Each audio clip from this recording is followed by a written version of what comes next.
Hey, Nick. Hey, Chase. It's that time again. What time is it? Time for Fuck This Place! And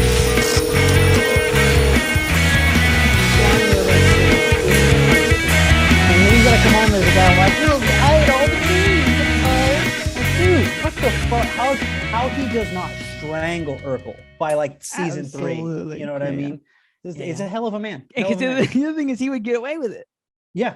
You know, he absolutely could. If the dad from Family Matters wanted to point blank shoot Steve Urkel in the back of the head, you know, then what's up, Harry? I was eavesdropping. I was like, "What are you talking about?" You're catching up. If you wanted to kill him, then he Reginald could. Val Johnson. Yeah, he could have killed Urkel and gotten away with it because he's a cop in Chicago. I mean, it's very corrupt, you know. And sometimes should have. Like you can't tell me that the majority of the experiments Urkel was working on weren't illegal. You know what I mean? Absolutely. Urkelbot alone was a rapist, dude. Dude, I know. He was the Pepe Le Pew of the whole show. Dude, he's got like a transmogrifier or whatever in the basement. You know, it's just like, come on, he man. He turns into a whole other person. Yeah, he turns into Bruce Lee so he can beat the shit out of people. All right, you know? he doesn't even share any of that science with anybody else.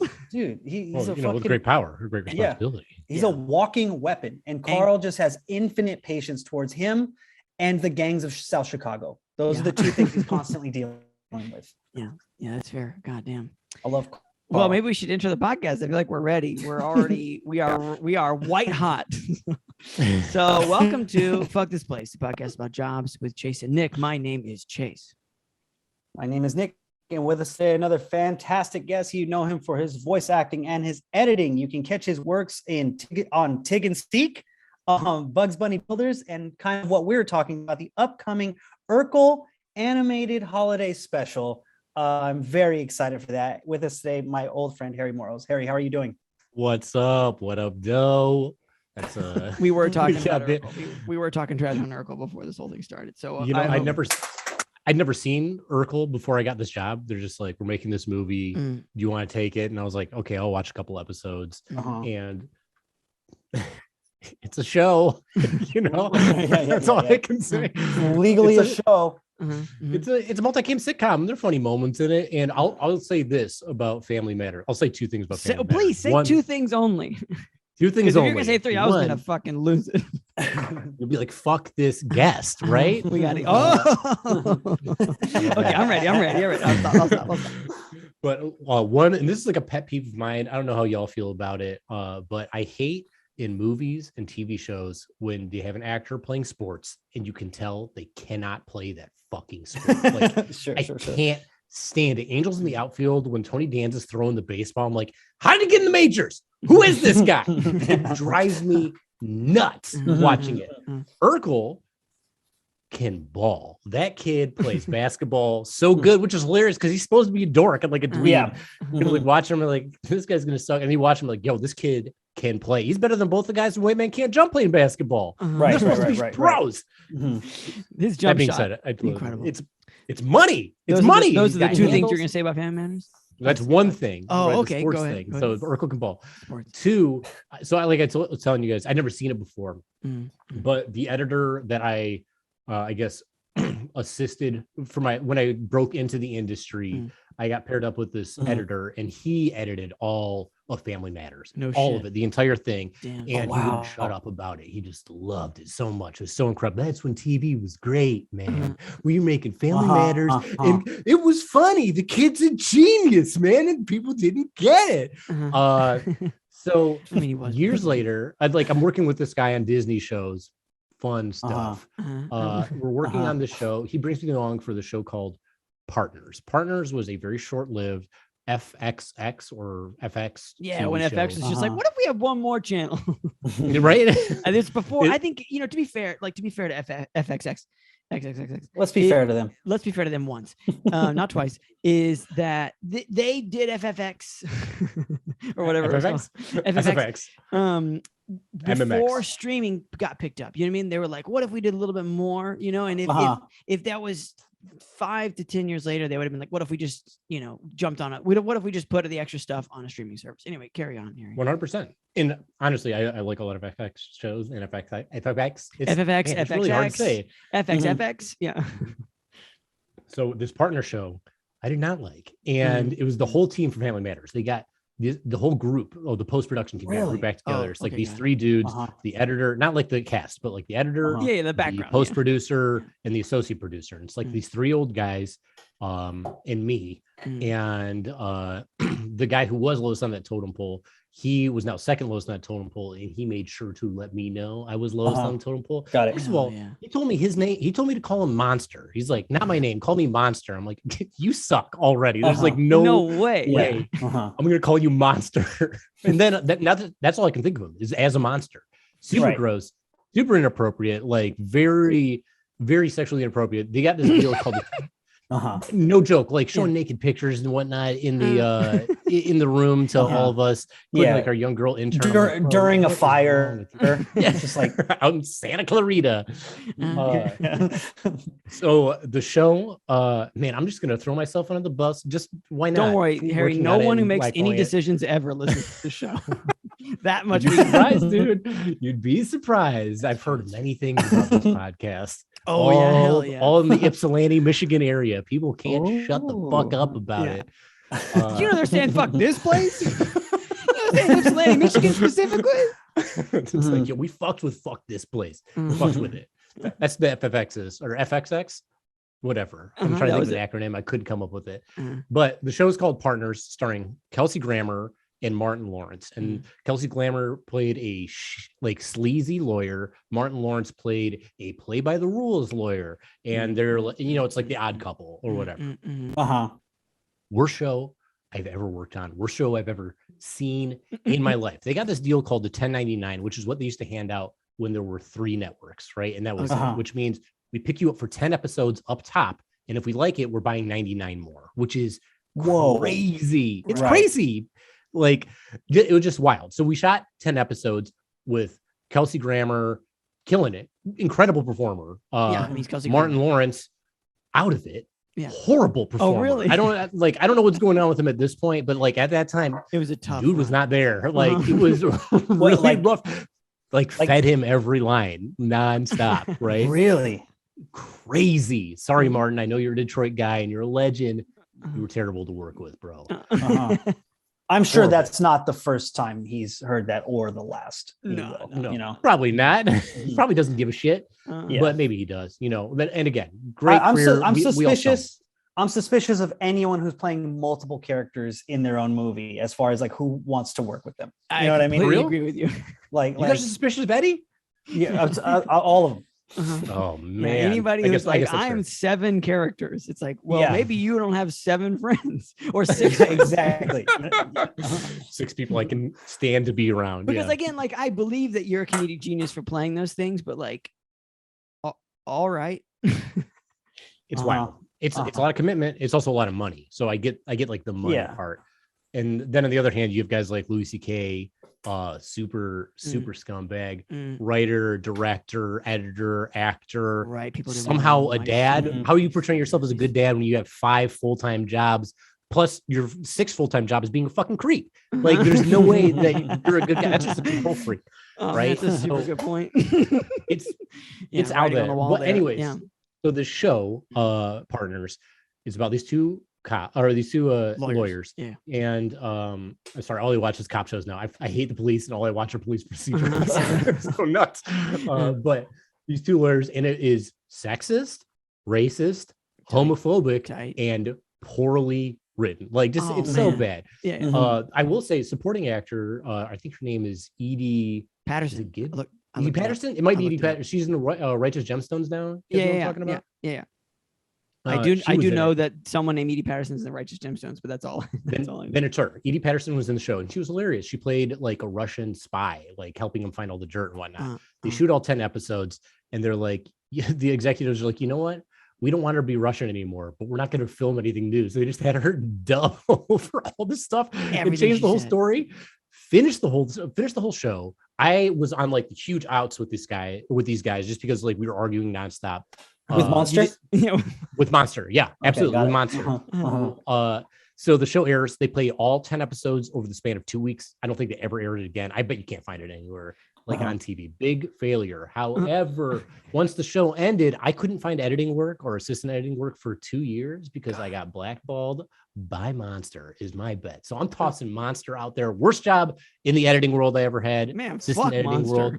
Dude, Monster's fucking weak, dude. I like that Harry's coming out swinging on this podcast. I know, man. I just wanted to say fuck Monster. I'm so happy to be able to be on a platform and say it because I told everybody personally about it, and now I can say it to their. You go on Instagram Live every Friday, and you're like, I got like my Monster. I fucking hate this guy, and now finally we have it saved. Yeah.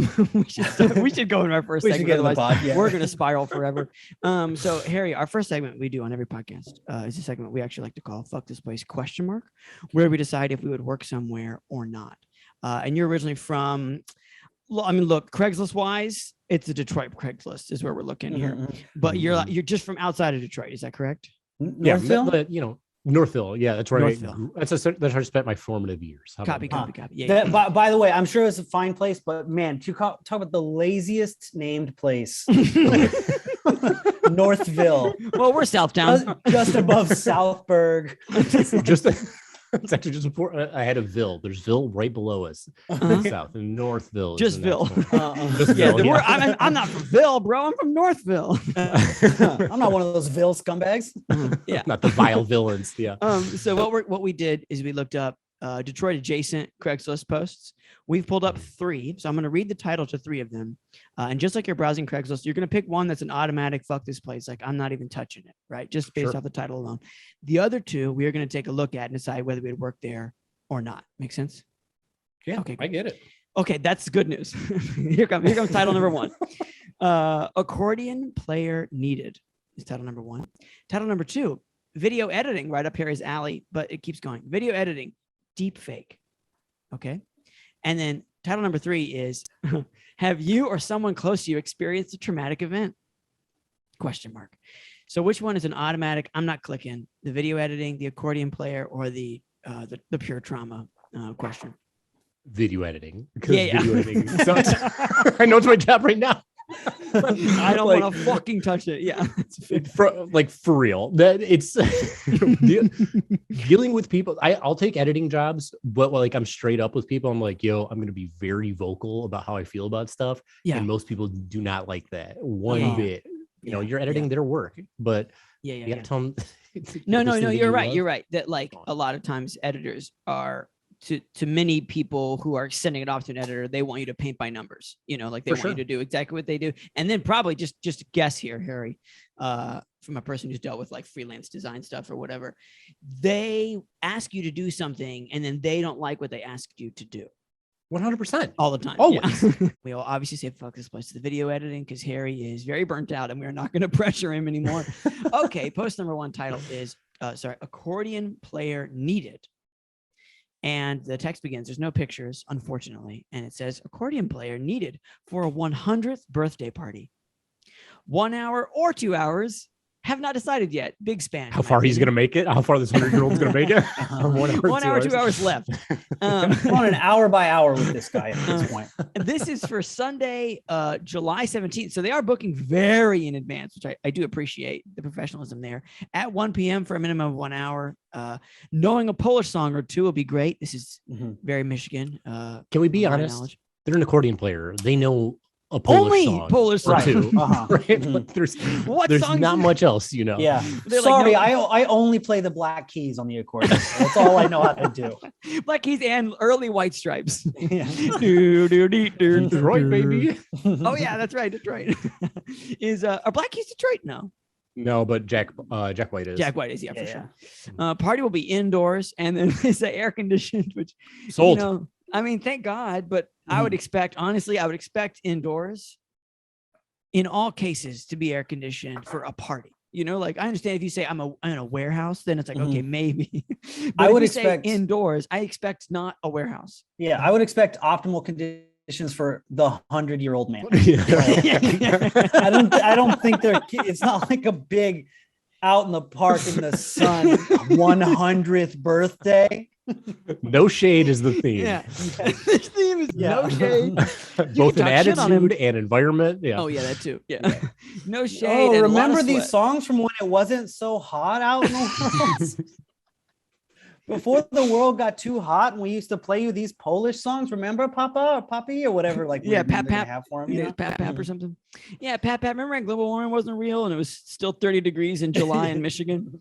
$30 for 1 hour, $45 for 1.5 hours. Man, they're really unsure about how long, huh? They really are. And then 2 hours is not even. We're not making it. They know. I mean, how okay, we're going to circle back to all this. Compensation, again, reiterates 30, 45 for 1.5 hours. So, like, I think 2 hours of any music is a lot. You know, like, especially accordion. Right. Like, it'd be different if it was like, you know, can you just like be an acoustic dude and just like strum in the background for a while? But an accordion it is a couple clicks back from a bagpipe as far as like abrasiveness goes. I'd just be out there playing all the Drew Carey show bumper music. Retro. Because like there's a volume that the reason I mentioned bagpipes, there's a volume that accordion players and bagpipes cannot drop below, really. You know, like they just are. You're either playing because it's a windy instrument. Right. And that level is lunatic. Yes.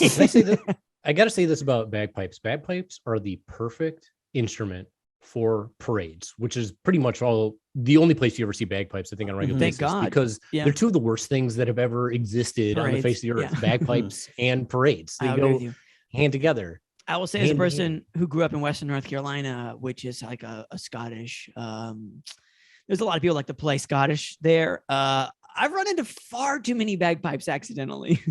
Oh yeah, yeah. Just on the street, someone buying their biscuits at Bojangles. I went getting a mouthful of bagpipe. Yeah, that's correct. Nice Bojangles reference, Harry. Hey man, I've been to North Carolina once. Hell yeah, you got a gallon of sweet tea, and that was good. But no, for real. Like I went to, I had this friend he was on the podcast, Steve Everett, Nick, a while back,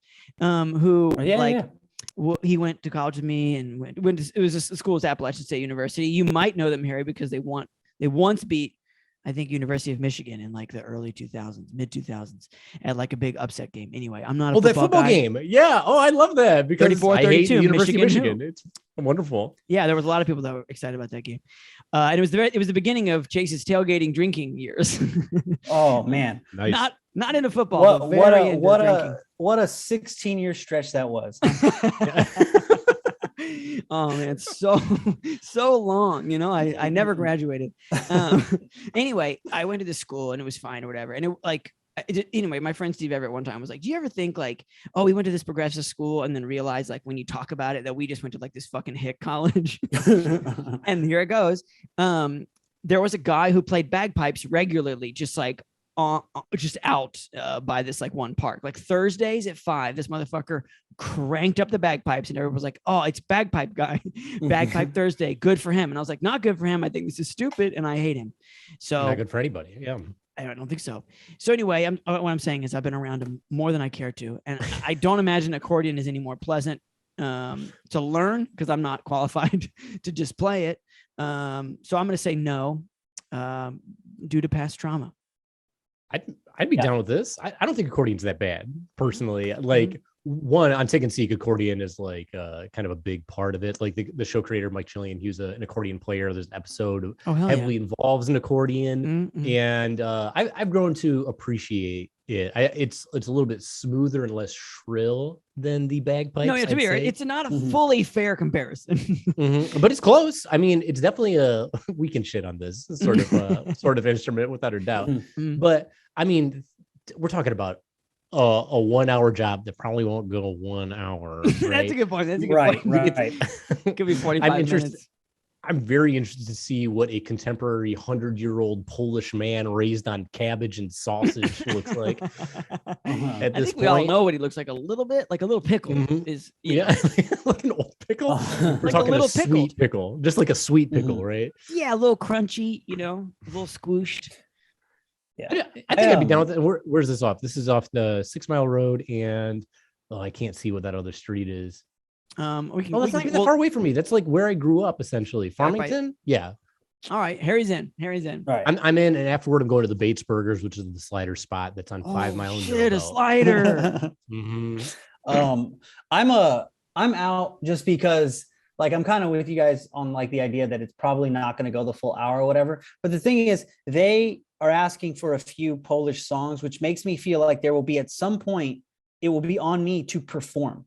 Like Chase, you mentioned earlier, like if you're just strumming the guitar in the background, that's one thing. That's fine, you know, because you're just kind of hanging out. We're gonna let you say "oopa" a couple times. Yeah. They're gonna be like, oh, they're gonna turn him around in his like little wicker wheelchair, you know, like click, click, click, click, click, click, yeah, like he's got the FDR blanket on.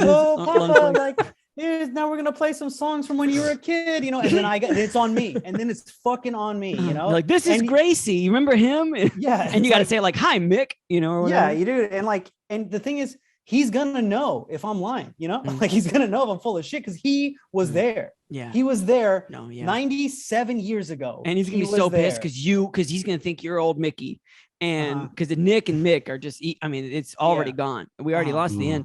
And so he's gonna think that you owe him money and stuff. You're gonna fight with this guy, right? He's gonna start calling me slurs for like races I'm not. You know, he's gonna know where the hell he is. You know, call me a bunch of weird names for Greek people. I'm not even. You know. Yeah, absolutely. He hates the Greek. All having over some World War I flashbacks. I'm out.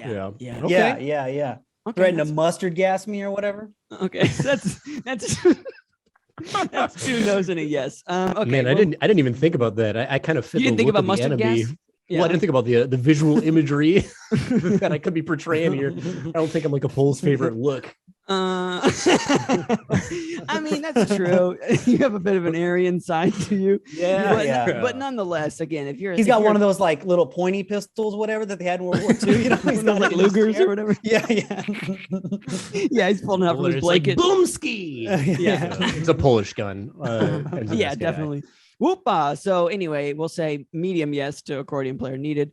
Okay. Post number 2 is a bit. I'm out based on this picture, dude. You cannot. I cannot wait to describe this. What? Okay. So title again is "Have you or someone close to you experienced a traumatic event?" And there are 2 pictures. And can I just say before we even continue, please? Literally every person on the face of the earth has experienced a traumatic event. Yes, right. That's true. Every single person. That's true. Yes. Can you imagine meeting someone who hadn't? How weird they would be. How fucking out of it they would be. They're just I can't imagine. Yeah. Well, their name's probably Charlie or something. You know. Yeah. They're always chewing gum. You know. Right. Real loud because they don't know. They don't know anything. They've never been in trouble before.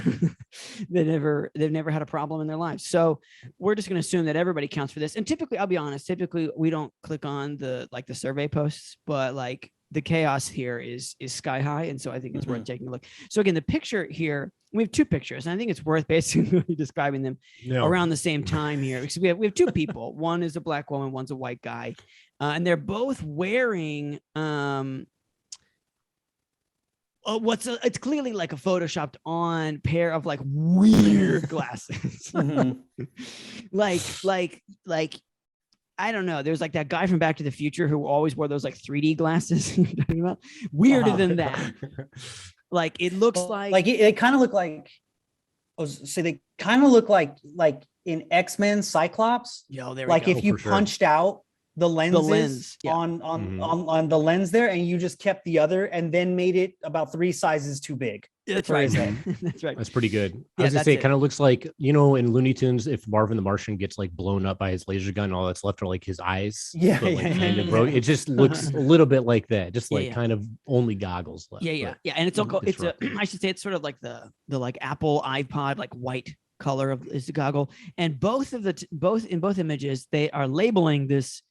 I would call it an aberration to the face. Abomination. Wearable. It says wearable light treatment. So I assume we're going to find out about what that means. And it seems like maybe we're going to be dealing with some treatments. Who knows? Okay. I like that the guy looks like he's reading his diary and remembering what his trauma was. I do. I mean, these are very clearly like stock photography pictures, you know, that they're using. But guy number 2 does have a little bit like of an American Eagle model. Guys, you can use my photo, but you have to crop my feet out. I'm wearing sandals with socks. I don't want to. Yeah. You can use my photo, but just don't make me look dumb, okay? Oh man, I'm sorry, dude. You look real dumb now. Okay, so it says, have you or someone close to you experienced a traumatic event? Examples include events that involved risk of death, serious injury, or sexual violence. So like, I think they're looking for like real, like you are in a bad place now kind of trauma, you know? Are you stressed, having trouble sleeping, or feel like you're always on guard as a result, like AKA experiencing PTSD? UM, is that how you say that? University of Michigan. U of M. Researchers are seeking adults 18 to 60 years old who have experienced a traumatic event to participate in a study testing the effect of a wearable light treatment on these symptoms. The study takes 5 weeks. Seems like a long time, but you know, I get it. Results and involves wearing a wrist monitor like a Fitbit for 5 weeks. Weekly visits to our lab in the Rachel Upjohn building. Free parking. Oh, free parking is nice. 2 complete interviews, 2 fMRI scans. I don't know if an fMRI is different from just a regular MRI. It's actually a fancy. I think it's MRI. a typo, right? It's a fancy. Oh, fancy. there's music playing and stuff. It's a fancy MRI. Glitter on it. Yeah. It is a They lowercase give you a little f. champagne while you're in there. There's like rose petals on the thing as you lay down on top. It's an fMRI. Come on, guys. It's free parking. We didn't think we were gonna. You show up as a regular MRI. You're like, fuck this. Fancy only, please. I mean, how can you go back after you've had the bubbly? Okay, so it says 4 weeks where you will do the light treatment for up to 1 hour each morning at home. No drugs involved, no blood draws. Participants will be compensated $1,210. Very specific, but also not low. Upon completion of study tasks, and they want to learn more. And there's a link to where the survey stuff is, and they want you to call this number. How many hours of fucking accordion playing is that? That's like that's like 200 accordion hours. That's again over $1,000 20 for, you know. Yes, it seems like okay. So let's total up some hours here. We've got an hour in the morning, which we could debate the scariness of that hour while you're just like getting blasted with light in your eyeballs. Yeah, when you're inducing a seizure. Yeah, is my guess. And then you got to pop in for those MRI scans. That's a little bit out of your schedule. And then you got to go some interviews. They don't tell you a weekly interview. So it's 5 interviews, 2 MRI scans, and an hour in the mornings. I mean, again, the money's, you know, a lot of times you run into these surveys and it's like $50, you know, but like, this is not nothing. If you got a little time on your hands and you need the cash. That, to me, though, if it's not like $50, that's a red flag, right? Yeah.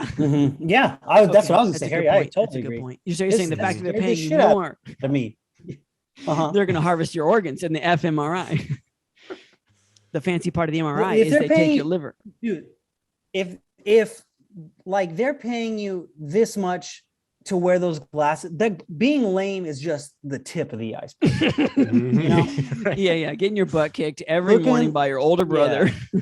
Secondly, these glasses are so freaky. They can't even really convince someone to put them on for a picture. That's a very good point, Harry. You have to just Photoshop these things on there. Right, because this product clearly already exists because they have a rendering of it in some way, shape, or form, right? Like, surely, you're absolutely right, Harry. Surely one of the researchers themselves can take a picture of them wearing it with the lights on, you know, and be like, this is what it's like. Okay.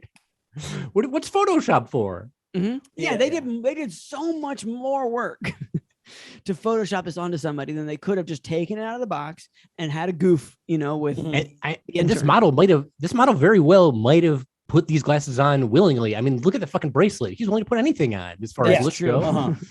That's true. Dude. He does have a watch and a bracelet on the same arm. Right. Which is only some model shit. You see, you know, man, I had a friend. I'm sorry. I had a friend in high school who would do shit like this, who would like, because the first Queer Eye came out late in my high school years, and the French tuck was, you know, a thing that people did where you tuck in just the front of your shirt. And he, I'm not gonna blow up his name because I have another friend from high school who's probably screaming his name right now into his headphones. But I'm not gonna say his name. But let's just call him Jancy, okay? Oh, well, fucking Jancy with the French tuck. And Jancy would straight up show up. To like, we would go get burritos, you know, just regular idiot boys going to get burritos on a Friday night. Dude, this you guys motherfucker roll. Thank you so much.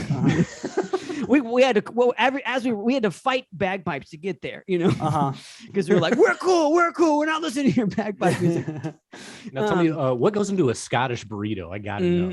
It's lamb haggis, okay. and potatoes, because they don't really know Scotland's super good. They're like, it's Irish. Haggis and haggis. Yeah, haggis, and Haagen-Dazs. But this motherfucker would show up looking like this guy. He would show up with a fucking like a hemp bracelet and a watch, and then he would if he wore long sleeves, he would always bring him up to like up the quarter. You know what I'm talking about? I hate that so much. Yeah, and he'd be French tucking, and we'd be like, and then this motherfucker, we all would be ordering like bean and cheese burritos because we were poor and idiot high schoolers. Some of us would get chicken, you know. And every now and then someone would be like, dude, it's fucking crazy night, we're getting steak. This motherfucker would walk up and order a shrimp burrito in Western North Carolina. We are at the best case scenario 4 hours from the ocean. In other cases, much, much further. So anyway, now I really don't trust this whole situation, because if they got this guy to do this, I know who this guy is, and this guy gets shrimp burritos, you know? Yeah, this is the Fonchie of this group or whatever. The Fonchie? Who the fuck's Fonchie? Wasn't that the name French of your friend? Jancy? Oh, Jancy. Yeah. Jancy. This is who this is of this group. Jancy.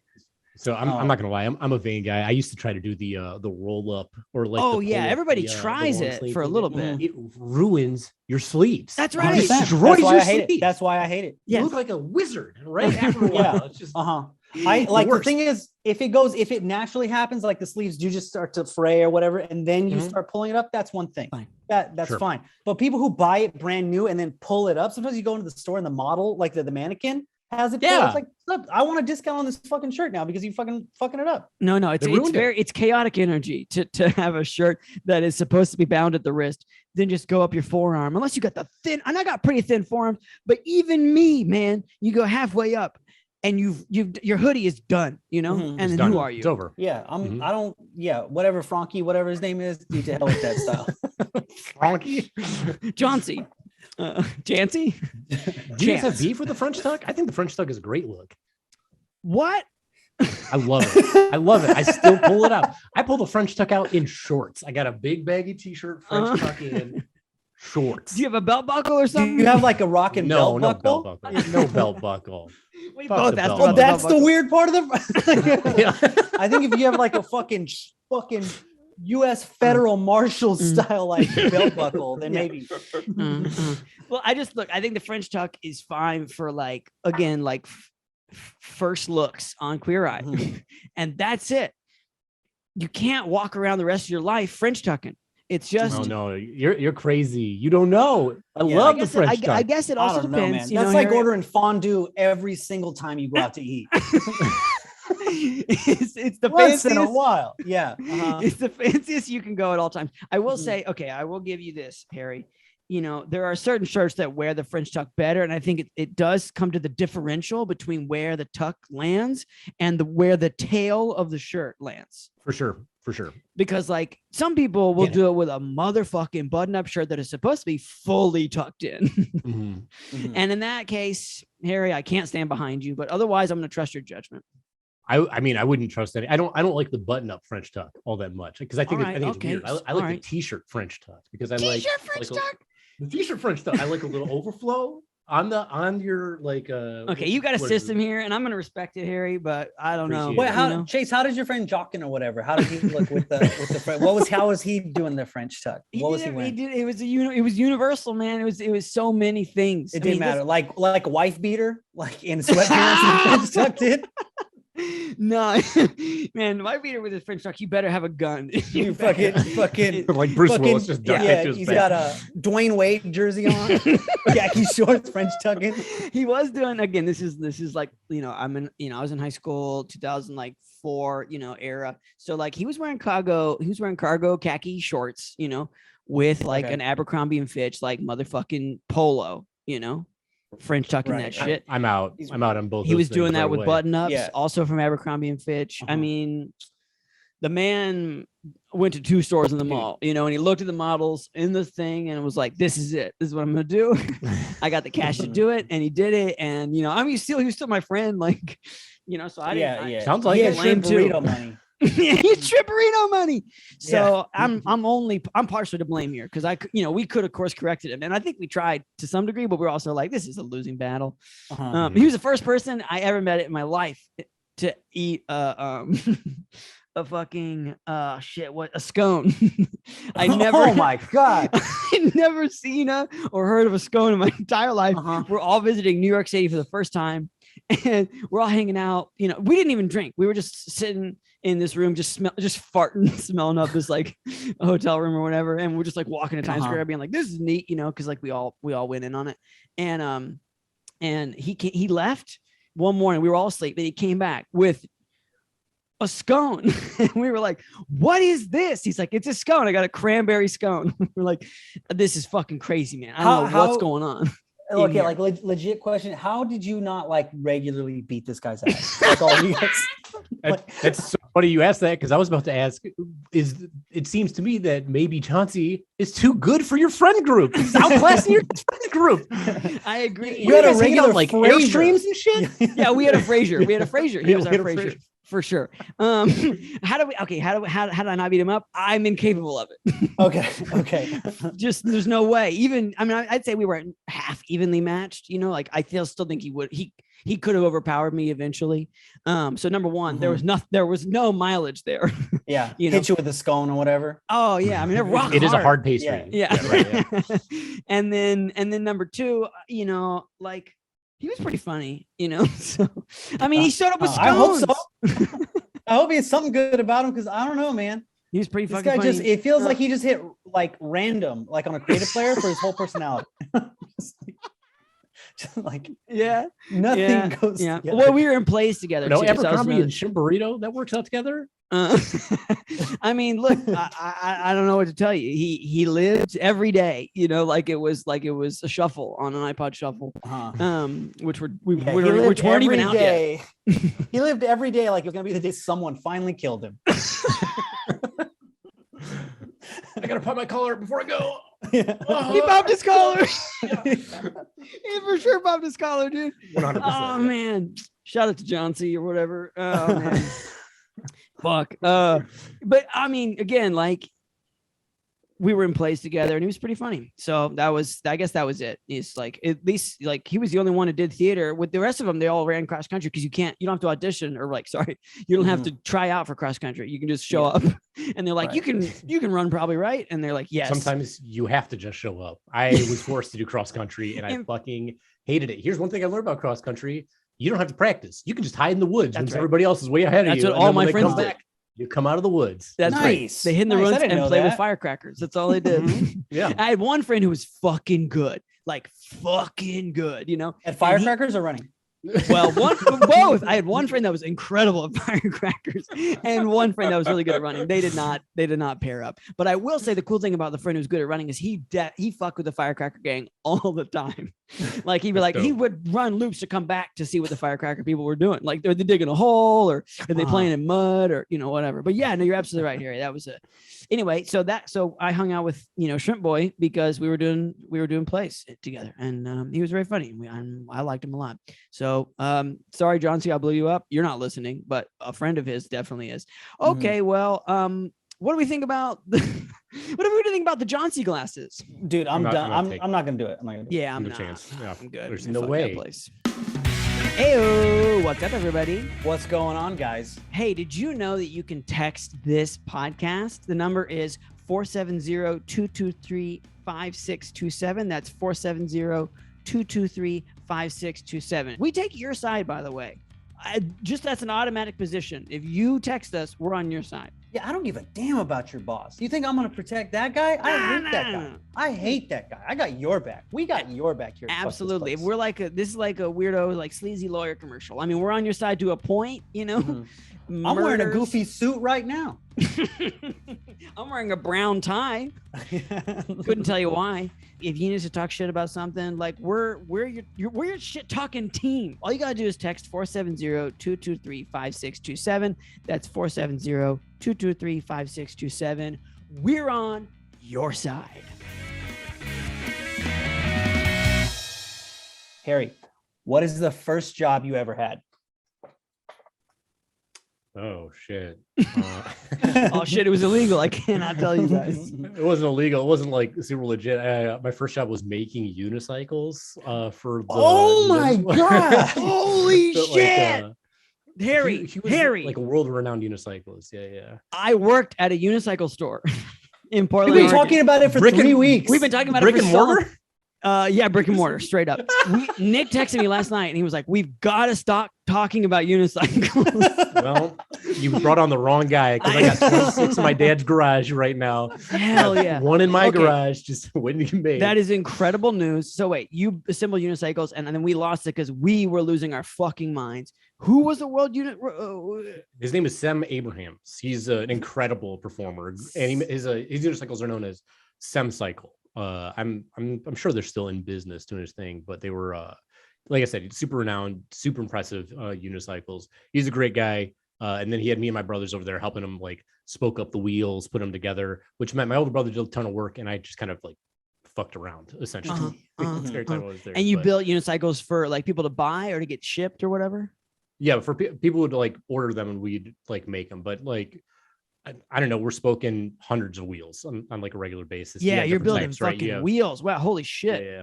That's incredible. Yeah, because unicycles, by the time I was in the game, we could talk about how you tell me about this unicycle store. I mean, I will keep it brief. I will keep it brief because it has been really fucking flogged to death in the last several weeks on this show. I worked at a unicycle and juggling like circus like prop store in Portland, Oregon. It was online and brick and mortar. And they got big during like the .com boom, and this was like 2009, and they were really declining at the time. Oh, they made it through the .com boom anyway, but it's because it's Portland, and it's like people would drive from like Seattle and shit to like buy like they had like fire ploy and all kinds of crazy shit. Damn, all the way from Seattle. Yeah, I mean, because there was one of the only places you could actually touch the stuff before you bought it, right? There were other, like there's a place in New York that was selling, and there was a place that was like in Northern California that would sell, but it was all over the internet. And so like people would, if they were in town, because believe it or not, people from Seattle would come down to Portland all the time to do drugs and shit. And so, because they're like, oh, I'm doing like the Rainbow Festival or whatever. I'm getting weird. Yeah, exactly. And so they're coming in to like check out the Kevlar and buy shit. And then so yeah, I worked there for like a year, and there was a lot of chaos. I unicycled to work. Nice. I was 24-inch wheel. 29. They just came out with 29. You were a 29-inch wheel? Yeah. Damn. I had a 20-inch and a 29. Yeah. Because for commuting, that's what crazy. Yeah. That does make sense. It does make sense. And there were some people riding 36ers out there in Portland as their main transport. Anyway, what, with fucking spinners on them? I'm shitting on Shrimp Burrito Guy, and here I am. Right. So anyway, you built unicycles. Yeah. I don't know if you guys know this bit that I tell, but I got dumped one time, like in 7th grade, and I went over to that girl, and she dumped me at her house, and I'd ridden over there on a unicycle, so I had to ride home crying. You know what? I do remember this. Yeah, pretty horrible. But yeah, that was like one of the first bits I wrote because it was, super sad story. Yeah, and you're like losing your balance like the whole time. Well, I think that you're like going through loops and stuff. You're doing little bunny hops onto the curb and off the curb and stuff like that. You're crying the whole time. Hell yeah, hopping up and shedding those tears, baby. He's got great abs though for the core muscles.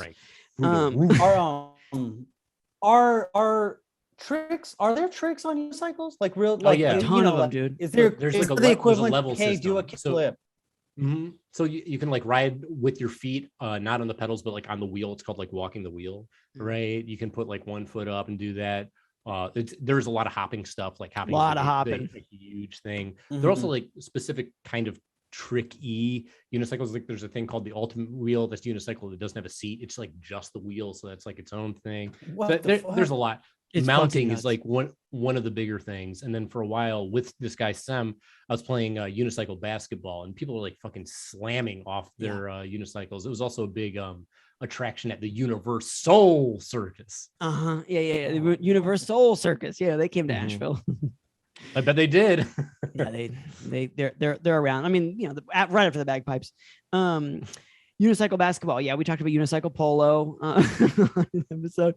I forgot about unicycle basketball, but it was spoken of. You know, it was only lore in Portland. Oh, for like real? those Michigan boys, you know, they put. No, that's not true. They had a unicycle. People played unicycle basketball in Portland. I just didn't go. Unicycle hockey, unicycle wrestling, unicycle wrestling, unicycle javelin. Yeah. Greek unicycle, right? Oh, dude, unicycle javelin would be so cool. Or like what is like the knights and the horses jousting? Jousting, unicycle jousting. Oh, they go super slow. Yo, I'm pretty sure that is real. It's going down. I'm pretty sure that is a thing. I'm almost 100% sure that unicycle jousting is the old unicycle festival, whatever. Absolutely, yeah. Whoever loses still doesn't get laid, but yeah. Same. Well, that's not, well, you never know. So you're building wheels just like nonstop. So like pretty high volume then. Like, and are they all getting sold locally or? I think so. He had a website. So I don't know where they were going. And again, I was like crazy young at the time this was going on. It was like he paid me like $4 an hour. Yeah. And I essentially like I'd work so many hours and I'd get a unicycle out of it. Oh, so that hell was like, yeah, you know, dude. that's the job or whatever. In fact, I didn't pay off. The last one. Last one was like $400, and I worked like I don't know, a quarter of it. And he kept being like, "You're not even working." We're like, I'm 7 or whatever, you know. I'm like, this is child labor. Into unicycles. Good luck getting me to focus on anything. Yeah. But that's pretty funny. Well, I guess that was also the first job I got fired from. First time I got fired from. You got fired from because you weren't working? Oh yeah. Yeah. That's pretty funny, man. It is a pretty funny thing to be like, you're gonna work for Super Soakers, but first I'm gonna give you one. And it's like, well, then why the fuck do I need to work? You already gave me the thing. You know, pretty crazy. This is one of the coolest things I could possibly imagine doing. So fuck really you. It's lesson of my life. Get paid first and then don't and then bounce. That's wild. So how long was that? Do you think that span? I don't know, like a year or two, probably 2 years is my guess. Yeah. How many unicycles did you own at the peak when you had your 10 Crux? I think like 22 or maybe 22 unicycles. How many bicycles did you own? Not one. Okay. Jeez. Man, so you were a wheel guy. Well, no, I was a circus guy. Like I was just a weird kid, you know, like I had 3 brothers. I mean, I got 2 brothers, right? And then my mom and dad, they both used to cycle too. It was like a family event. We'd go and be in these parades, hence my animosity toward parades, right? Yeah. Oh yeah. You've endured the bagpipes right in front of you. The worst, absolute worst. Plus it's fucking cool. The parades are the worst. It's like public access Michigan, commercials. They're cool. Yeah. They're awful. But so like we didn't just have unicycles, right? We had juggling clubs or whatever, and like devil sticks and what's devil sticks? Whatever. It's just like there's 3 sticks. You have 2 sticks and you hit one between. It's literally like 2 sticks holding, like making one stick stay afloat. It's so weird. It's one of the weirdest ones. Fuck, dude, that sounds hardcore. It's all in that poi world. And then there's like there's another thing with like 2 sticks and a string and then like a spiral. I don't remember what it's called, like a gyro something. Yo-yos were big. We had a tightrope. I have this thing called the rolling globe, which is this like enormous plastic ball that you walk on. So just like a lot of circus stuff was my childhood, I'd say. Did your parents get into circus stuff on their own? Or like, no, they're just like, we got a weird kid, let's support him. Oh, nice. That's nice. We're down. Yeah. So it was all over the place. They were down for whatever I wanted to do. And it's not like, I don't know, it's not like I was only doing circus shit. I was also playing like, sports, being pretty fucking jockey and school and whatnot. Yeah. It's just, but you're also like, he's a little bit of a freak. So let's give him some freaky deaky stuff to like learn. Yeah. Instead of just like mushrooms. Yeah, for real. Like, right. My family for the most part, anti-drugs, but very open to doing whatever the fuck you want to do, I suppose. Yeah. So the pitch, like to starting, was more like, well, you're already unicycling. Like it wasn't for the job. Yeah. So like we were doing unicycle shows and parades and whatnot, and he thought we were funny kids. He's like, "You guys want to make unicycles?" We're like, "Yeah, let's do it." Of course, yeah. And so then we'd be over at his place all the time. He appears to you out of a purple cloud. What is it? How did you? It's a 36-inch cloud. No, I don't actually know how we got hooked up. I think like. So just the silhouette of a man in a top hat laughing very loudly, and then until you can make out his face and stuff. It's just like an Adventure Time character. Yeah. Whenever he leaves, he goes away. Disappears. And like, yeah, he's on But it like a takes long time carpet, and 'cause you unicycles aren't fast. Yeah. you can never see his legs. He's on a carpet, and he's just like floating at all times. Just there he goes. So I found the unicycle group. We were part of the unicycle group, the Redford Township Unicycle Club. And we found it because I was going to like a basketball game, and they're like at 8 a.m. for a YMCA league. And before the game, the gym was rented out by this unicycle group. And I'm like, I want to do that. My parents were like, cool. sure, you guys can just whatever, fucking go do that. There's something to do. And so we do like parades, and we do like these, I guess the events, the practices or whatever, were just, they rented out gym space. And if you wanted to unicycle, come out and we'll be supportive. We'll teach you how to do it. Yeah. It only took me like half an hour to learn how to unicycle. Yeah, for kids, man, it's like it's just like, and it is not just like riding a bike, but in the sense it is like riding a bike because the Like kids half a just bike. pick it up. That's right. It's even, I think it's honestly even easier because like with a bike, you have to get it moving, and that's like scary, That's a right? good Like point. That's a good point. you have to have it going in that direction. You're Right. like, I'm doing it, I'm controlling it. With the unicycle, it's just standing up, And you can then go as can't, slow like, as you get want. Hurt. Yeah. Exactly. And it's like impossible to get hurt. You're gonna fall on your feet forward or back, always, no matter always. what. Never to your side. Oh, that's a always good tries- point. I never thought of that. Yeah, dude. In TV shows and movies, they're always like, you gotta wear a helmet, for safety reasons. No one on earth would wear a helmet unless they're doing like extreme unicycling out in the mountains, which does happen. Yeah. I did that. Dude, Sorry. I did that. Sorry. Yeah, dude, I'm so sorry. That's pretty cool. I'm so sorry. I think it's cool. No, I'm sorry to the listener. Oh well, the Dude, listener thinks it's cool. Dude, I would love if anybody listening would write in with their worst unicycle biff stories. You know? Just like, Honestly, dude, like, Oh man, I scuffed my shoe one time. I fell forward. you know, like Took even off on the the sole a trails, bit. a lot of times, it shoots out in front of you or behind you, right? And it's really just about, do you have footing? You know, like sometimes you'd end up on the ground, but it was pretty much like you're almost always landing on one foot. The question is, can you put the other foot down? Like that was it.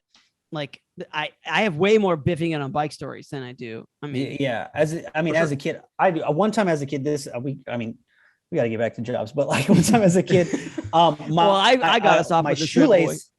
Yeah, my shoelace was like untied and it got hooked into the gear in my bike. Yeah. And it just wound me up, and I just ate shit so hard that I fell onto my bike in a way that my bike exploded. Yeah. And I was just left with my shoe Yeah. like caught in a pedal. Yeah. And like my wheel in one spot, like the whole thing just exploded. Yeah. So, That's the problem. I mean, yeah, you got two problems on bikes. One, falling off of it. And the other one is just the bike itself. It'll fuck you up. When I moved to LA initially, I had no money, almost all of us do. And I was like, okay, I'm gonna ride a bike around everywhere. Yeah. And freaky. Like I know some people love riding bikes in LA, but it's fucking freaky. So Yeah, no, it's not safe. I was riding and like a stick got caught in the spoke, and I was like, oh fuck, I'm gonna flip over because there's a stick in the spoke. Yeah. So I went to kick it out. I got my foot stuck in the spoke instead. Flipped over, ripped the bike in half, and hit my face on the concrete on the way to an audition. Pretty fun stuff. Yeah. So yeah, fuck bikes. You show up and you get there and you're like, hey guys, this is my audition for a cool man. Got everything together. Good at stuff and no problems. Oh yeah, you're right. That's the name of the character for this Taco Bell commercial. Oh man, that's wild. That's wild. Yeah. So anyway, that's how I met him. Like you do parades, you do events. This guy's like the man, and we're entertaining kids. So there you go. He's like, I'll hire these three goofs, these goons. Pretty much. Yeah. Okay. All right, Harry. So that's your first job ever. What would you say is the worst job you've ever had? Okay. I want to go back and look because I wrote down all the jobs I got fired from. Oh, hell yeah. Some people, some fellas, they know how many women they slept with. I know how many jobs have been fired from, right? Yeah. He keeps a black it's book. the same sort of thing. The same amount of people get disappointed. It's just it's bad. But yeah, my mom doesn't want to hear either of the list. It's not a big deal. I think she just shakes her head and goes like, "Oh, Nikki." Sorry, go ahead. Either list. Oh, Nikki. Anyway, go ahead. Go ahead, Eric. The worst job I had was lifeguarding, I think. Yeah, by far was lifeguarding. And that's worse than door-to-door vacuum salesman. Jesus pretty Christ. Rough. Okay, yeah, this is a little bit surprising to me because the way that lifeguard, I've never guarded a life before, but the way that it's been painted in some cases is that it's cakework.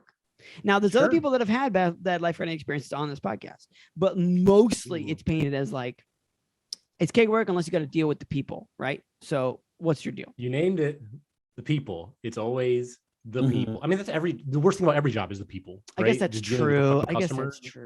No matter what, and dealing with your bosses. There are some lifeguarding situations where for some reason you can rise above them. You know, you can just blow a whistle in their face or whatever. You can at least sit above them, right? You're in that high chair. Yeah.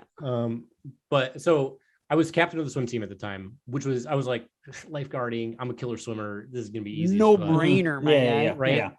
Take in mind, I'm also in high school. I'm 4'11", 100 pounds. Okay. So not a huge Super authority figure. Right.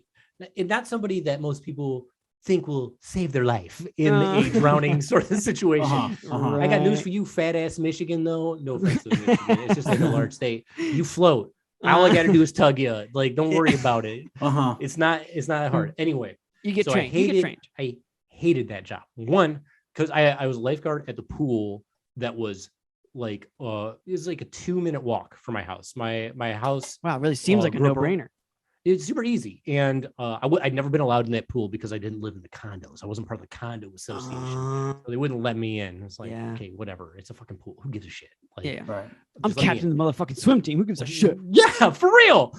So I got this job, and I started working there. And the majority of what you do is you clean up all the leaves that are all over the deck and stuff, and all the dirty towels, and you sweep up after these disgusting scumbags who just like sunbathe all day. And you get like no respect. I got absolutely no respect while I was working there. No one's listening to me. Just a horrible job. And I was just like so bored.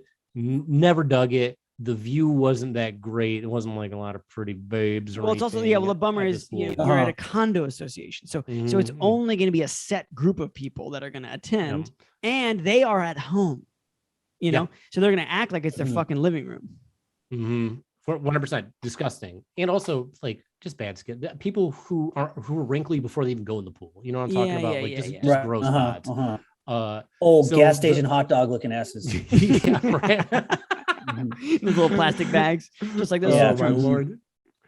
Oh lord, so gnarly. But what really drove me crazy about this job was like, kids can be such little shits, right? Oh yeah. Like, they don't listen. They're just like nonsense. And if you're running around, you're splashing, whatever. I don't care about that. Yeah. There's this kid. This is what led to me getting fired. There's a kid in the pool, and he was telling straight up racist jokes, like real bad racist jokes, real loud, real offensive. And I was like, yo, stop. Like straight up, don't do that. And then he just kept dropping the N-bomb like nonstop at me, damn, which is doubly weird, right? Yeah. Like, okay, you clearly don't know what you're saying, but you got to stop. And so he wouldn't. And I was like, I'm trying to guard your life right now. For real. I was like, you say it one more time, I'm going to kick your ass out of this pool. And so then he gets out of the pool. He tells his dad that I swore at him, right? Which I lied about at the time. I was like, I just for this kid. I told him to kick his ass out of the pool. He tells his dad is huge. He comes over and threatens to kick my ass. He's like trying to attack me the entire time that I'm there, right? And so my boss is also there. He sends me like into the back room. There's a back room of this pool for a reason. And I've got to wait out the rest of my shift there. And then he like yells at me. He's like, you can't upset the guards like that. So you're just like taking the guests like side. And I'm like, okay, so it's me versus you. Fuck you. I hate working here. I hate this old job. But I had to keep doing it throughout the rest of the summer, right? So the next day I was supposed to work. I didn't want to go to work. But like I said, I live 2 minutes away from this place. I've got a family dog. For dog poos in the backyard, we had a trash can. We put all the dog poos in there. I'm like, I'm not going to fucking work tomorrow. I'm going to fill this pool up with shit so no one can use this pool tomorrow. Hell yeah, dude. I left in the middle of the night. The whole bag, like the whole trash bin, right? Just full of dog shit. Dumped it into the pool. Just dumped this whole thing in there. And then, took off, went back home, slept. You're like the perfect crime. Right? It's so good. And so I show up the next day, and my boss is just fishing shit out of the pool, the big net, just like a little bit at a time, little bit. I'm like, what the hell's going on? And he's like, someone threw shit in the pool. I was like, damn, it's fucked up. I guess I'll go home. You were like, damn, that's such a fucked up, awesome idea. Who would do that? Oh, fucking diabolical mastermind, What? probably handsome as shit. What guy with a 9-inch dick thought of that? We should hire that guy. That guy's a fucking pro. So I'm like, man, that sucks. I guess pool shut down. I'll go home. And he goes, no, I'm just gonna take it out and everyone can come in. And I was like, oh, wait, what? He's like, yeah, there's chemicals in there. It's gonna be fine. I was like, I am not saving anyone's life if they're drowning. They can swallow that shit water. I'm not fucking going in there. My dog is disgusting. Terrible. So that for me, that was my least favorite job. The lack of respect, everyone doubting that I could save their life, me not wanting to save their life, and just like these horrible kids and these ugly pool goers. Did you get fired? Yeah. When then? 2 weeks later. For what? Not putting shit in the pool. You're like, I was actually stealing from the cash register. Too many. Stealing cash register. They had Mentos for sale. Or just fucking housing them. Fuck, dude, I wish they didn't sell shit at that Yeah. place. No, it's just too many complaints. Like condo associations, so everybody talks. After I swear at this kid, yeah. everybody wants me. This gone. guy's a Non-stop menace. talking, want me gone. But I'm sorry, real quick. Is this place like generally racist? Like, what's their policy on the N-word? That's what's kind of like. How are they feeling about it? Because you're saying no to that, and I would agree with that.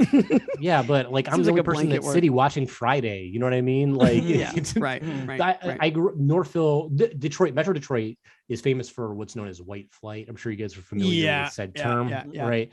Yeah, the city is where the industry is, and then all the white people move out. City goes to shit because there's no funding to it, and white people move further and further away, get more and more vocally racist. So Northville was at one point, I think, like one of the highest percentage white cities in the country. Hell yeah. It's, just par for the course sort of crap. Right. I don't think it's that way anymore. I hope it's not that way. And I'm sure I've got plenty to overcome in that world, but like, man, there's some things I know at least. So so that's why that dude was just like, you're telling him what the kid was doing. He was like, and don't yell at him. His dad shows up. He's wearing a white sheet bathing suit. Yeah. Well, that's the other thing is like, I mean, this is such a common like trope or whatever, but like you see a shitty fucking kid and then you meet their shitty fucking parents, 100% of the time. They're never great parents. No, it's not. They're not like, I'm so sorry, Eddie.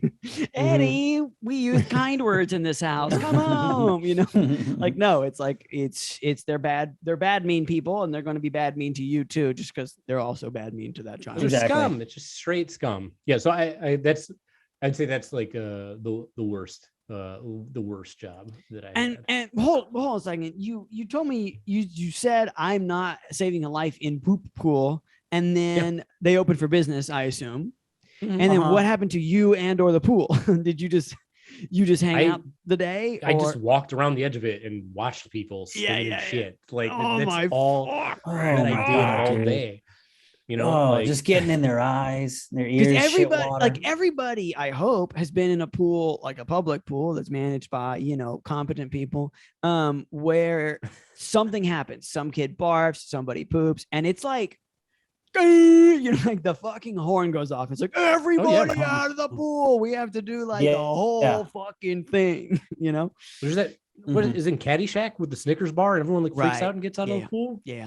Opposite situation. It's like a guy saw that, ate the shit instead of like knowing it was a Snickers bar. Went right into there. When you so it was the dog shit that you threw in there, was it in a bag itself, or you just took the whole can and just dumped the whole can? It was in bags, but like not tied off. You know what I mean? Like pick it up. Some open, just some plastic bags. So yeah, exactly. It's a trail mix of dog crap. Plastic bags, if you will. Yeah, trail mix of dog crap. Very nice. Should have thrown some M&Ms in there. Make it real good. Yeah, get the good stuff, man. That's fucking crazy because even the next day it wasn't better. And I'm not like delusional about how I was either. Clearly, I'm a piece of shit. I threw shit all up in that pool. To get a day off. Yeah, but you were trying to call some bluffs. Multiple times. Sure. It seems like you were trying to call somebody else's bluff and be like, "This is unacceptable." And maybe I'm creating the unacceptable conditions at one point or another. But in the end, they were like, we cannot and will not back down. Hell yeah, I'll take a stance. I got a loud mouth. I'll take that stance. I'll get ousted for it. But also, like, for real. I for a lot of these jobs, it's not like I was a great worker or anything. I was just like, I was just like there. I mean, that's forgivable. I'm a body. I mean, you did pretty good bringing all that shit in the pool, though. That seems like kind of for sure. Yeah, I mean, I had to lug it a 2-minute walk. That's hard for a 4 foot 1,100 pound dude. Talking about 100 pounds of shit. Probably just cussing to yourself the whole time. You know, just like like Yosemite Sam. Yeah. Doesn't even know any bad words. Me, bacon. Wow. Well, I mean, typically we wrap up now, but it seems like you made a list of jobs you got fired from, Harry. So I feel like we should hear one more. Well, let's take a look at what these other jobs were. I mean, if you got, if it seems like you've got a small, I don't honestly, I don't know if I've ever been fired from a job. Yeah, that's the common occurrence I find is that most people have not been fired, and when they find out how many times I've been fired, they're like, what the? Well, how many times? How many times? 8. Okay. 8 times. Okay. If it was 13, I'd be like, all right, this is too many times. Like in Nick, the double. How many jobs have you had, Harry? I've had a lot. I've been fired maybe once. I think. For what? Do you know for what? I was just laid off. Actually, I got laid off. That's not even fired. I had a season. Yeah, I guess zero. The industry got fired. See, like people don't get fired. I get fired. I'm a pro at getting fired. Really? Okay, so give us one more. Give us one more. All right. Let me give you let me give you a couple. Okay, ones, lightning round. I'll give you one more full one. So, okay, one quick one. I got hired at Max and Irma's, which is like an Applebee's sort of restaurant. I don't know if it's still in business or not. I applied for waiter. They told me based on my interview that I'm not a people person, so I'm going to be in the kitchen. That's so fucking funny. Why are you hiring me? Yeah. Like I blew it that bad. I can't talk to people. That's so fucking crazy. That they were I told them straight up, no cooking experience. But go ahead, Jay. Sorry. It's just so funny. They were like, hey, thanks for coming in. We don't like you, and we don't think other people will either. It's a resounding thumbs down with us. So, but we'll pay you. Okay, but if you want to be in the kitchen, go for it. Yeah. Never cooked before in my life. I told them straight up, I was like, I don't know what I'm doing. They're like, you'll be fine. Went there after 1 week. They're like, you're a dishwasher now. So they're just like, maybe be a dishwasher. And then after 3 weeks of that, they're like, you're fired. Like you can't wash dishes at this place. So that was one that's gone. I worked at a Family Video, which was the only video store in Michigan that sold pornography, family video for everyone. Hell yeah, dude. Hell yeah. I got fired from there because my coworker cursed me out and she needed the job more than I did. So it was easier to fire me at that point. Interesting. What? You know, when sometimes you're working like a part-time job and there's someone who's been there for a long time, and they have a very difficult sort of situation at home or everywhere. Or everywhere, it's, are you going to fire that person or are you going to fire the kid who's going to be there for this one season? Summer. Right. Yeah. You're definitely firing you. Right. So, okay. I get what did she cuss you out for though? Being too talkative to people at the counter. And she went off on you for that? Well, yeah, because I'm not a people person. Okay. No, she thought I was holding the line up. She was like, everyone's waiting too long. 3 people in the store, right? But I get it, and I'm a talkative guy, but like I'm talking like kids running movies like Redwall, whatever. I'm like, oh, I read Redwall. You might want to read this and this and that, and like I'm just like doing that sort of stuff or whatever. And you're being kind, right? And so she being kind, yeah. And she just lost it on me, and a lot of people saw. So that was like a lot of people the 3 people in line saw it. Yeah, 100% of the population of the store. Yeah. So everybody saw it, and I guess like to me it's like, okay, so who's doing the firing? There's like a general manager or whatever. He's like, we understood that you had a bit of a situation. And I was like, yeah. And they're like, well, we're not going to have those situations anymore. Just don't worry about coming back in. Yeah, she doesn't like you and we don't fucking like you either. Yeah, pretty much, but like, whatever. This is my version of the story. So like, also maybe there was other things going on that I was not told about that I was doing regardless.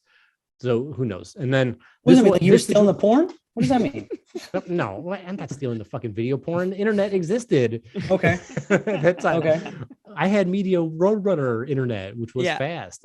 So anytime someone's checking out one of them like Big Booties 96 or whatever, you just like one of those. You went back there. You came out with 10 of those, bro. Oh yeah, we've heard that. We've heard that on this. Like that, there are those deals where it's a bulk discount situation. Yeah. So you're just telling them like, hey man, GOOGLE, this amazing website. Just research any of the terms that are on the front of this. I'll hook you up, my guy. But no. Oh man. So this will be the final one that I'll tell you guys about. This is as far as like I know, the most warranted of all my firings. I worked at Little Caesars, you know, because you live in Michigan, right. you gotta work at Little Caesars at some point. And I used to make the crazy bread into the shape of a penis, like every time that I was making it. Yeah, I mean, what else are you supposed to do? Yeah, that's not store policy. No. And this is another bit, but I'm going to do an abridged version, not the actual bit. I'll just tell the story of how it went down. But I made it into dicks. I gave it to everybody, so everyone just like getting a ton of dick from me. One time, this woman came in. She ordered 2 pizzas, and I was like, "Let me give you some free crazy bread," you know, because I was feeling frisky. So I go back. I make these crazy bread penises, right? I put them in the bag. I send her off. I'm like, you go have a wonderful night, you know. You enjoy your meal. She leaves. My manager's all excited because it turns out that was the governor of Michigan had come in, right? So she had been served some crazy bread penis from me, which was wonderful. And when he found out, he was pretty pissed. But not the governor, but my boss. Well, I'm sure the governor was probably pretty pissed too. I don't know. Maybe the governor was pretty hungry. So, I'm working there. I'm already on thin ice for that situation. For other penis-related bread incidents. That's an acceptable level of like tomfoolery. Yeah, I guess. Yeah. So I didn't get fired for that. I did get fired for calling the manager's girlfriend a fucking bitch. Like I came in there to get a piece of it was my day off. I came in to get a free pizza, like $5. Like who cares? And she was working there. She's like, "You can't take pizza. You don't even work here today." And I was like, "Fuck you, you fucking bitch." And I took the pizza and I left. And then my manager called me. He goes, "Did you call my girl a bitch?" I was like, "No." He's like, he says you called her, or she says you called her a fucking bitch. And I was like, well, I might have called her that, but she wouldn't give me a pizza. And so then they fired me. So, you know, like you don't want to curse your boss's girlfriend. It's not a great idea. What's crazy is also like, you could have not worked there and done the same thing. You could 100%. We could have walked in, and then they're like, "You can't take that pizza," and you're like, "I'm taking the pizza." And that honestly would have been better because there'd been no repercussions. Yeah, it's just crazy to me that like that was the worst thing. Like it seems to me like the penis thing, you know, again, like plenty of tomfoolery. Don't give it to the governor. I would say sexually harassing the governor's daughter would be a little bit higher than the governor. Just the governor, like would be a little higher than just calling some lady a fucking bitch. Yeah. Right? Well, like, I mean, if the manager was dating the governor, we'd have a different story. Ain't that the truth? Man. Quick question before we kind of wrap up here. How I thought the bread just came like pre-cut, you know, but like you could just shape the dough yourself into ding dongs. Yeah, so like it's like pizza bread, right? There's like pizza crust essentially. So you have like your little loaf or roll or whatever, and then what you're supposed to do is like kind of roll it out and then you cut it out. But I would take it, I'd shape it, I'd mold it into the craziest bread of all. I'd etch pubes onto the balls, you know, instead of slicing it up, sprinkle a little cheese on the playing tip, like opera music in the background and stuff. You're like singing and stuff like that. Tuck my sack back, you know, play Goodbye Horses, just be a real freak back there. And you called it like Harry's Loco bread or whatever. You want some of that special Harry's Loco bread? Oh, come on in for the discounted Harry's Hog. You gotta go put oregano on it and shit. Like, God damn, this is good bread. Wow. Okay. That was a great job though, working at Little Caesars. Essentially, you don't do anything. You give your friends a ton of free food and you make dick. Yeah. That's right. That's right. And you get pizza whenever you want, except for when you're not working.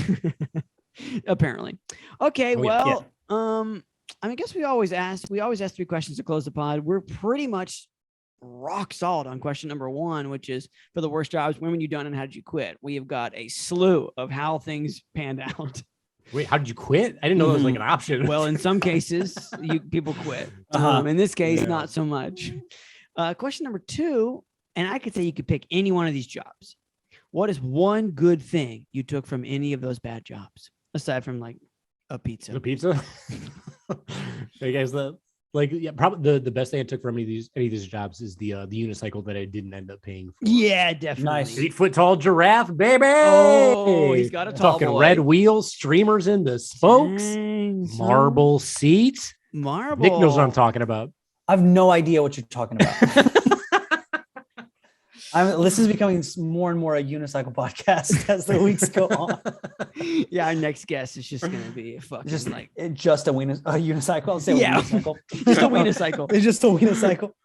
Okay, well, question number 3, not related to unicycles or these jobs of any kind, is like, how you been? We pandemicked, kind of on the other side of it now. I know you moved out to Michigan. Like, how you doing? I mean, I'm still pretty much deep in the pandemic. As far as I'm concerned, like I don't go out. I moved out here, and Michigan's a little bit different than California. So they're playing it fast and loose. a little bit. It's also a little bit less expensive to live here. So I have like, we bought like an acre, so I don't have to go anywhere. I'm here. If you want to go somewhere, you're still in your place. My yard, right? Just a different part of my yard. So I've got my job editing TV, which I love. I love the cartoon that I'm on. I know I was talking shit about editing before, but like working cartoons is a ton of fun. It's so much. Well, and when you get with the right people, just like you said, people's the thing. So it's like if you get with the right people, it's a good time. Entirely. It's all team based. I know this is a little bit off topic, and like I know you guys can go long or not go long. This might be a bad thing. I want to talk about like one weird thing that happens in my job now, or at least like what my previous job was. Okay. Let's talk about the Urkel movie I cut, right? Okay. So Family Matters, a diverse show. A very not diverse man. Yeah. guy, right. On these movies, when we're kind of animated movies and you're cutting animatic, a lot of times the actors haven't done the voices yet. So you have to do the voices. So I'm doing everybody's voices, and these are pretty distinct. We're talking like Roy Wood Jr., Kim Whitley, and they have very distinct voices. And I've got to do voices like them, so we get the timing out. So every time we go to the animatic, I have to apologize for like, I'm not trying to be racist here. Like at the very I'm just trying. This is just how Roy Wood sounds. I have studied him. So it's a lot of apologizing before your whole thing starts. It's very very awkward and uncomfortable. So you just did at the beginning of every take. You just put that at the beginning of every file. First, take 1. I'm sorry. You ever notice how people out there doing this thing? Don't want to touch me right there. So it's weird. That big. Thank you. You know, like I said, that's one thing about like editing cartoons or doing the voices for cartoons. It's so important to get like the timing right, because timing is everything in there. It's not like you can go back and you can go back and reanimate stuff. It just takes a lot of money and a lot of time. So you want to get the timing to be accurate. So I try to get as close to the people as possible. So I didn't know this. An animation is because I always thought that they had the Roy Wood Jr. just do the parts, right, and then they animated off of that. But what you're telling me that wish the way it works is Harry does basically the whole goddamn script. Then they try to do the animation based off of that, right? And it's even more complicated, right? Because so it's like you have the script. Sometimes it's scripted. A lot of times it's just like a storyboard driven show. And so then you have to put together the animatic. So the storyboard artists draw the whole thing out. Then the animatic editor has to time the whole thing out, make it look like it's moving, put in the sound effects, put in the music, put in the voices. But a lot of times the talent is hard to get booked because people go for famous people and they're like, oh, I'm not available now, I'm busy. So temporarily we're going to use your voice, but they don't go to the full on animation part until they get the voice back in. But the animatic can still be locked. So it's like it has to be this amount of time. The whole episode has to be like, let's say 11 minutes and 15 seconds and 0 frames. So it's hard to like adjust everything back and forth. We're already sending voices out. We're sending pictures out. We're sending timing stuff out. So it's just, there's a lot of steps. It's a complicated process. If you get the voices in there to start, it's great because then you can draw kind of with what the voices are in mind, yeah. in doing. And that, like when I'm doing the scratch voices for the stuff, I'm trying to act that out as much as possible because I want the board artist to be like, I get what they're going for. I want to make the acting as good, and the vision artist, I want to make the and acting you're filming yourself while doing it. Hell yeah, I'm animated. I've like right now I'm working on Bugs Bunny Builder, so I'm doing like, you know, sometimes I'm not the animatic editor anymore. Now I do picture, but when I was doing animatics, I was doing like Bugs's voice, Daffy's voice, Sylvester's, like everyone's fucking voice that Eric Bowes is doing. Yeah. But like trying to get it in, it's fucking hard. You have to like, you know, commit to these goddamn characters, and it's a lot easier if you act out the stuff. That's why I always tell like storyboard artists, I'm like, just say the lines, act out the lines, and see what you're doing. If you videotape yourself doing, if you use your hands, you put them hands in your head, or you look to the right or whatever, then you're gonna do that. Yeah. Because I mean, a lot of times when people are drawing, like they'll take the dialogue and they'll be like, okay, I'll just animate exactly what they're saying. So if someone's like, I'm going to tell you 3 things, they're always putting up fingers and always like pointing and stuff like that. It's like, no one acts like that. Just think about how people act. Yeah. So I don't know how we got off on this tangent, but I'm editing animation now. And I do love that job.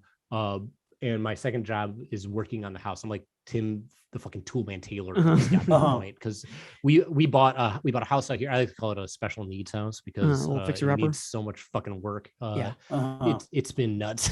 To say the least. So like for my birthday last year, I was like, give me a fucking tool belt so I don't have all these tools in my pocket like nonstop. I need to work out. And my partner works on the house a whole bunch. She's the foreman essentially, and I'm just like the brute force, but it's just like non-stop working on the house, building stuff out. And that's been my life. So I'm not like going out and partying or doing anything like that. I'm building a house from scratch essentially. Tight. Man, that sounds incredible. Nice. Well, how are you guys doing in the post-pandemic era, by the way? We're all right. Good. I mean, we're still in LA. Harry, I'll tell you, I'm doing cranes this week. Dude, I saw that. I was so fucking pumped because the lineup is money. Nick Aragon is on it. If you guys listening to the podcast, you love Nick because he's a great podcast host. He's a good host. Both Nick and Chase are fucking great stand-ups as well. So go see them. Chase, when's your next show? Do you have nowhere? It's fucking nowhere. I haven't done a single show since the pandemic. I had a kid. I didn't tell you that. You have a kid? I have a kid. Yeah, he's great. Congrats! Thank you so much. I've been. He's 6 months old, like a couple weeks ago. So, dude, that's so big. Heavy focused on that and getting this podcast out every fucking week. Just the baby. That's what I do. That's wild. My game. But go see Nick at Cranes because Cranes fucking rules. Nick fucking rules. And Chase's dad. So go see Chase find me at Herman Dog Park. We're looking at the dogs. We're counting the dogs. I mean, like, you see how many doggies? That one goes rough. That one also goes rough. By the way, all dogs go rough. I mean, at this stage, they're all rough. Oh, yeah. So 8 rough usually on a Tuesday, pretty busy after 5. In case anybody wants to. There's a shy dog area. Only 1 or 2 dogs ever in there. That's usually what I'm up to. Just counting dogs. But I'm doing all right. I mean, I don't know. You're good. Raising a kid. That's crazy. Yeah. No, it's good. It's very good. Harry, where can people find you on the internet if you want to be found? I mean, you can go see my stand-up if you want. It's like dated as hell at this point, right? But I would really appreciate it if you watch Tig and Seek. The 4th season just aired on HBO Max. It's the fourth season's so fucking funny. Like I'm in one of the episodes, or I guess I'm in two of the episodes. But I'm in like a Twin Peaks inspired episode of that show. But cool. Yeah, get high and check it out. The show's hilarious.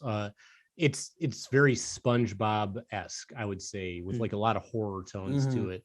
And then if you have young kids, like, I mean, it's technically a kid show, but if you have like really young kids, Bugs Bunny Builders is coming out, I think later this month. So watch that. It's very cute. It's very Looney Tunesy. And you learn something. So Chase, maybe you and the baby can watch. Yeah, he's not supposed. You're not supposed to show him screens for like 18 months, bro. Year and a half. Who? Fucking boomers? They don't know shit. This is the future. Oh, okay. I show him my phone every now and then because he's like, "What the fuck are you doing?" I'm texting Nick about how we can't talk about unicycles anymore. You see, he's mad. He sent me a WWE gif. So just like breaking my back or whatever. Like, this is what happens when you talk about unicycles again. Just a wrestler jumping on a unicycle. But yeah, in due time. So Bugs, the Bugs cartoon is out. Is Bugs that on Bunny HBO Builders, Max Tig too? and Seek. Yeah, those are both on HBO Max, as will the Urkel. So this Christmas, watch Can I Do That to the Holidays? Oh, animated musical. It's a musical, which is another crazy thing about it. I think it's actually pretty good. Wyatt Cenac wrote it. He's a super fucking funny dude. Yeah. And like I mentioned to some people in the cast, they're so great. I hope I'm not like gonna get in trouble for fucking talking. You'll be fucking fine, bro. And then, is there anything else to watch? I don't know. There's a lot of my things to watch. IMDb and see what other stuff I cut and enjoy Google yourself. Harry, just fucking Google Harry for fuck's sake, people. Yeah. I'll put his IMDb in the show notes. Vote blue no matter who. I'm trying to think of what else I can say here. Hugs not drugs. Knives not guns. Knives not guns, man. We got to get on that campaign. We got to get knives in this. Nick needs to be the face of this campaign. We need more knives, dude. I got 2 of you right now. Butterfly Nick. Well, thank you for joining us, Harry. Thank you for having me. It's very sweet of you guys to reach out and of course touch base with me. It's just of course. long and lonely out here. I miss my Los Angeles friends. Well, good. I'm glad Harry's doing great. And everybody, see you next week. Fuck this place.